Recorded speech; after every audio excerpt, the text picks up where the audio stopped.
Once upon a time, the idea of robots was a symbol of a futuristic world, a world in which technology and machines would replace human labour. To a large extent, that world is with us today in the 21st century.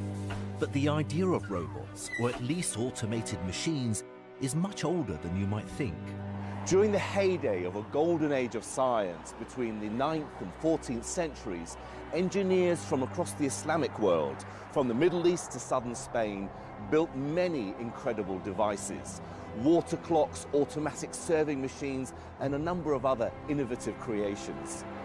I'm Jamal Khalili, a British professor of theoretical physics, but born in Baghdad. I've been researching some of the mechanical wonders of this golden age of science and comparing them to the engineering and technological advances of the modern world.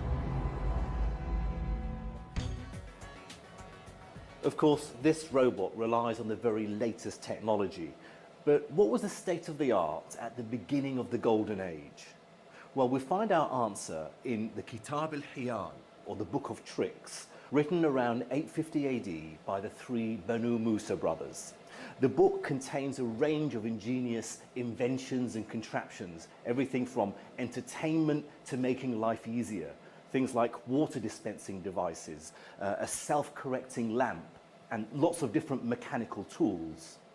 They drew their inspiration from ancient Greek, Chinese, Persian, and Indian engineering. But it's believed that the inventions in the book go much further than anything else that had been seen before.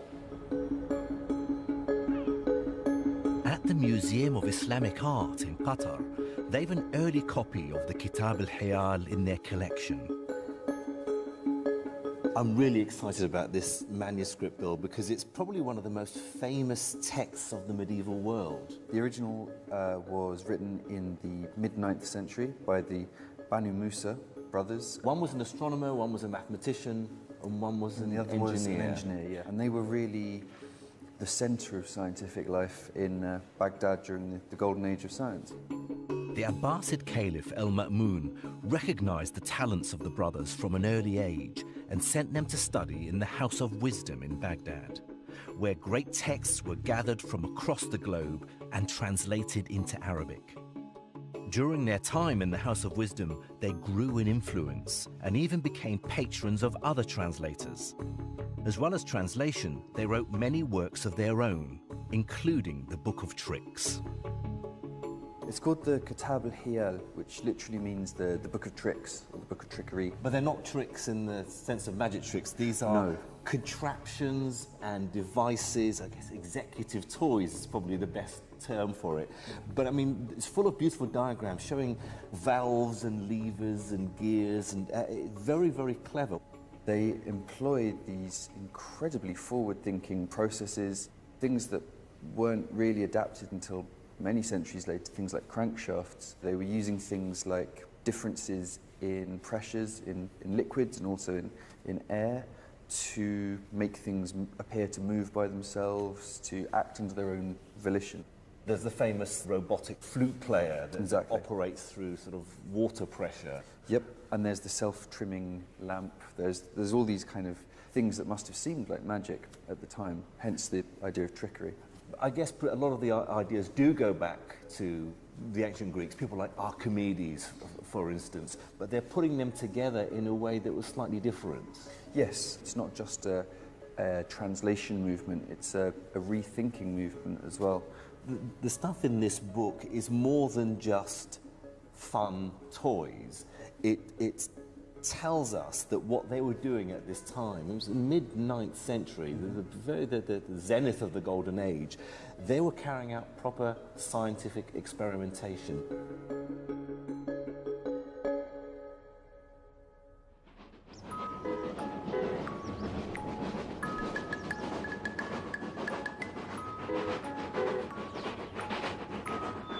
John Scott is a mechanical engineer based in Cambridgeshire in the UK.